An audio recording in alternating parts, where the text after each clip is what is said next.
Hi hello friends, आज आपण पाहणार आहोत श्रावण स्पेशल मुळ्याच्या पाल्याची भाजी कशी करायची याची रेसिपी पाहणार आहोत। हे पहा, ही मुळ्याची हिरवी भाजी आहे। मी स्वच्छ अशी धुवून घेतलेली आहे। मुळ्याचे पान आहेत। हे श्रावण उपवास सोडण्यासाठी आवर्जून केली जाते आणि खाण्यासाठी। त्यासाठी लागणारे साहित्य आहे हिरवी मिरची मी बारीक तुकडे करून घेतलेले आहेत, लसूणाचे पण बारीक तुकडे करून घेतले आहे आणि इथं चण्याची डाळ भिजवून घेतलेली आहे। आणि आता ही भाजी आहे ही आता आपण बारीक चिरून घेणार आहोत। ती पहा, अशी आपण ही एकदम बारीक बारीक चिरणार आहोत।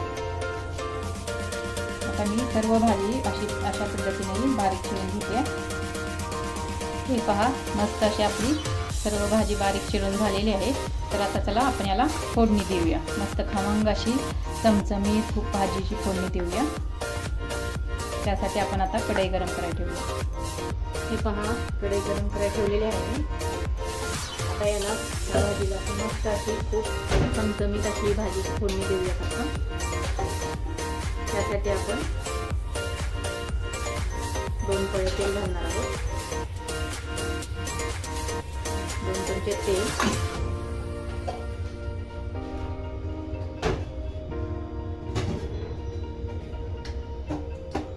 तेल मस्त असं गरम होऊन दिल्यानंतर त्यामध्ये मोहरी थोडीशी तडतडल्यानंतर थोडीशी जिरे,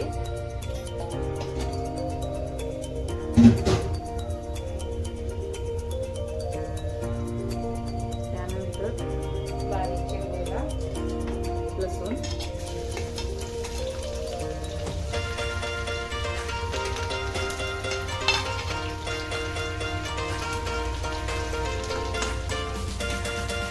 लसूण आपल्याला खमंग असा पिंक होईपर्यंत तळून घ्यायचा। त्यानंतर मिरचीचे तुकडे,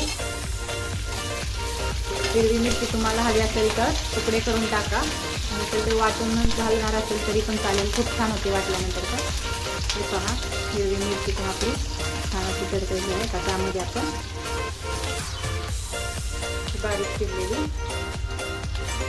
मुळ्याची भाजी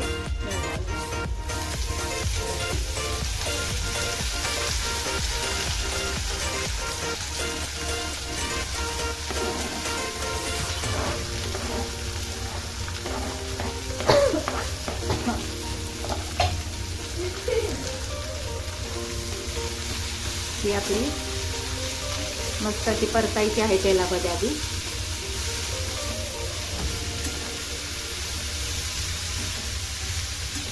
आधी थोडीशी तेलामध्ये परतून घ्यायची आणि नंतर त्यामध्ये आपण भिजवलेली हरभऱ्याची डाळ म्हणजे चण्याची डाळ, चणा डाळ आहे ती घालणार आहोत।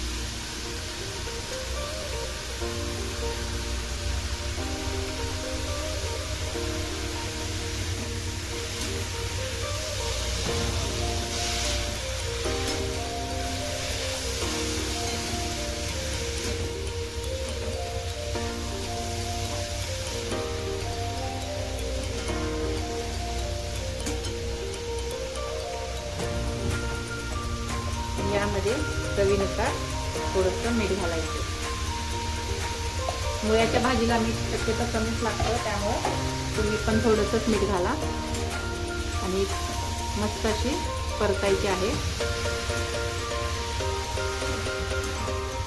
याला पाणी सुटतं, त्यामुळं दुसरं एक्स्ट्रा पाणी घालण्याची गरज नाही आहे। आता ही आपण छान अशी 10 मिनिटं कमी गॅसवर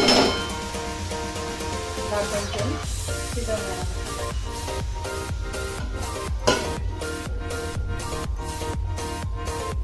आपले 10 मिनिट झालेले आहेत। आपण बघूया आता आपल्यामध्ये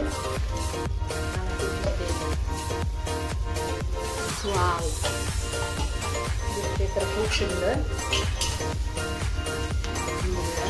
हा सर्व पाणी आता आपलं आटलेलं आहे। मस्त अशी भाजी आपली शिजलेली आहे, छान अशी वाफ दिली त्याला, छान वापरली आहे। आता यामध्ये आपण थोडासा मोठा शेंगदाण्याचा कूट आहे तो घालणार आहोत। थोडेसे तीळ आहेत ते मी घालते त्यामध्ये. ते भाजलेले तीळ असल्यामुळे मी लास्टला घालते शेवट एकदम. कच्चे तीळ असेल तर तुम्ही पहिल्या तेलामध्ये फोडणीमध्ये घालू शकता.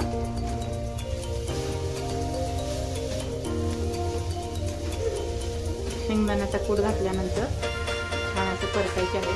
थोडा मोठा गॅस करायचा आणि त्यामध्ये परतून घ्यायची.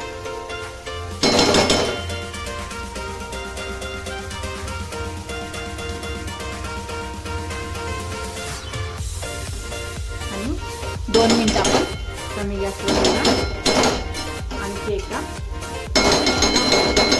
झाकण टाकून ठेवायचे. 2 मिनिट भाजल्यानंतर आपली भाजी रेडी होईल. आपली 2 मिनिट झालेली आहेत.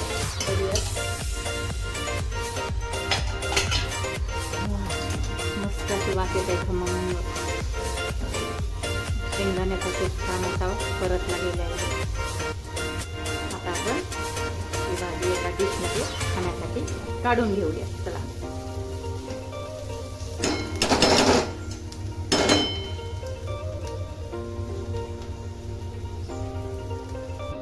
ही पहा मस्त अशी चटपटी चमचमीत आपली मुळ्याच्या भाजी तयार आहे खाण्यासाठी. फक्त 15 मिनिटमध्ये ही भाजी तयार होते खाण्यासाठी आपल्याला. आवडली असेल तर नक्कीच लाईक करा, शेअर करा, चॅनलला सबस्क्राईब करा आणि ही भाजी तुम्ही नक्की करून पहा. किती छान अशी चमचमीत सुंदर चटकदार मुळ्याची भाजी तयार आहे. थँक्यू.